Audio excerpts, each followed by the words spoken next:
Assalamualaikum agayın.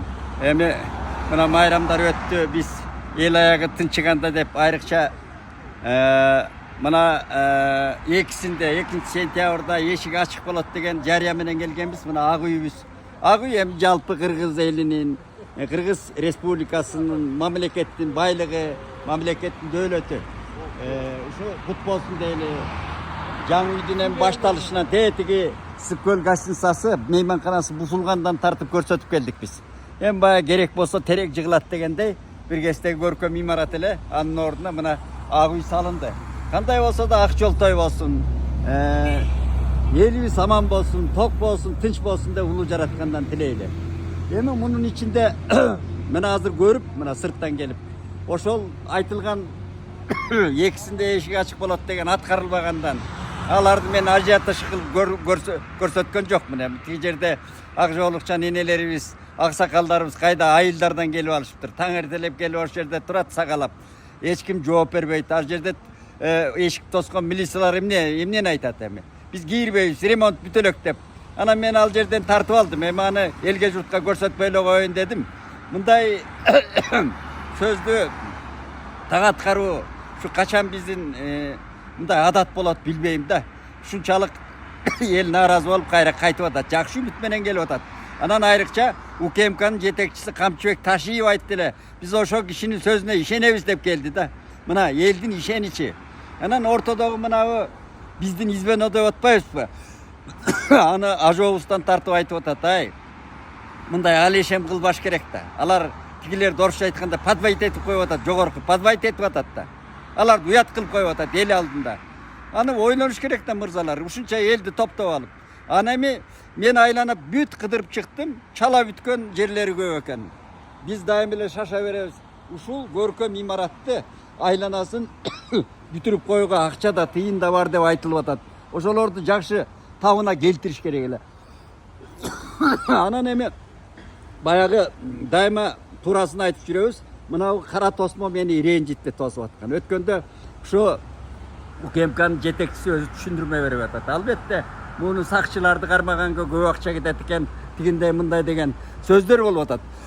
Бирок бул кара тосмо элдин жүрөгү калган. Ошон үчүн булар тетиги борбордук Сувалиев курган ак үйдөгү тосмону алганда бир эл сүйүнгөн азыркы бийликке. Анан мынчалык алып келип ошондой эле тоталитардык мынабы диктатура образ берген, мынамча бийик тосмон тосуунун зарылчылыгы бар беле, жок беле, мына үрөйдү учурганда. Анан эми тоссо мындай Европадай кылып кечөө Будапештке барып келбедик. Ал жерде эч кандай тосмо жок экен. Ал жерде тосмо болбойт экен. Будапештте мына биздин мажарлар боорубуз бүт ачык экен. Алар керек болсо ушундай парламенттик чоң өкмөттүк имараттарына туризм кылып алыптыр. Аппараттарды коет экен, азыркы заманбап современный аппараттарды коюп текшерип өтүп, ичине кадимкидей тыйын тыпырын алып, киргизип элди көрсөтүп атат. Бүткүл дүйнөнүн бурчунан келип көрөт экен. Анан биз баягы эле тосмого барсак туура болбойт го дейм. Шуну ойлонуп көрүш керек да улуктарыбыз. Анан эми мунун эң коркунучтуусу эртең кайра соттор, прокуратуралар, акимдер жада калса ооруканалардан өдө, окуу жайлардан өдө. Корозуна күрүч айдап аткансып кайра тозо баштайбы деп ойлойм да. Бүт тосуп канча акча ушу тосмолорго кетти. Мамлекеттин акчасы. Ушул жагы туура эмес болуп калгандай сезилип атат мага. Эми бул имараттын ичине ким отурат? Ак үйдүн ичине. Албетте президентибиз отурат. Садыр Жапаров отурат. Анан эми мынабу мен эки дос деп биздин салт боюнча, нарк боюнча деле кайрылып айтып жүрөм. Инилерим, баягы агаларым деп ошол өзүбүздүн салт боюнча кыргызча айтканда ушул биринчи президентибизге өмүр, ушу креслосу ак жолтой болсун. Өмүр берсин, улуу жараткан, ден соолук берсин. Жасап аткан мынабы күргүчтөтүп жасап аткан иштери майнаттуу болсун, ооматтуу болсун деп улуу жараткандан тилейбиз.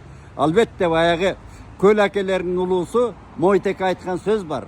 Ачык айкындык болмоюнча адилетте акыйкаттык болбойт. Акыйкаттык болмоюнча калыстык болбойт дейт. Мына ушул 3 сыпаттаманы кылымдардан тем Манас доорунан келаткан 3 сыпаттаманы президентибизге каалайбыз.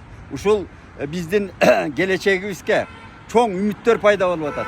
Анан мына мындай тосмого окшоп жанагыдай эл арасында сөз жүрүп атат. Мен муну мына карыя журналист катары бир чети ага катары айткым келет да, жаран катары айткым келет. Ай, мына тосмолорду анан адамдардын оозторундагы сөз эркиндигинде тосмолой берүүнү ташташ керек.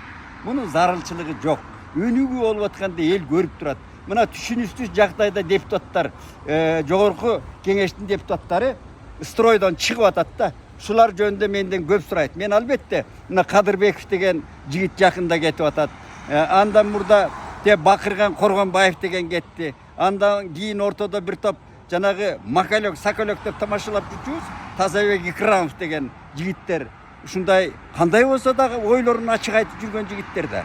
Ал балык болуп отургандан Кудай сактасын. Ошол оюн айткан үчүн, сөзүн айткан үчүн кетип атат деп эл арасында, мен эл арасында жүргөн кишимин. Ошондо имиштер көп болуп атат. Буларды ачыкташ керек. Мына мындай иш процесс кетип аткандан кийин прогрессти көздөй. Жанагыдай көлөккө түшүргөн болбогон бир жанагындай эмелерден, жосундардан кайтыш керек да. Баягы кетмендин сабын эле, кетмендин башын кайра баса бербеш керек. Ошон үчүн мына ак үйдүн алдында жакшы тилегибизди айтуу менен бирге ошондой калыстык оюбузду да айталы дедик. Келечегибиз кең болсун, ак үй адилет болсун, дагы да айтайын, ошо ажообуз акыйкат болсун, ишибиз илгерилеп, аманчылык болсун деп улуу жараткандан тилейли туугандар.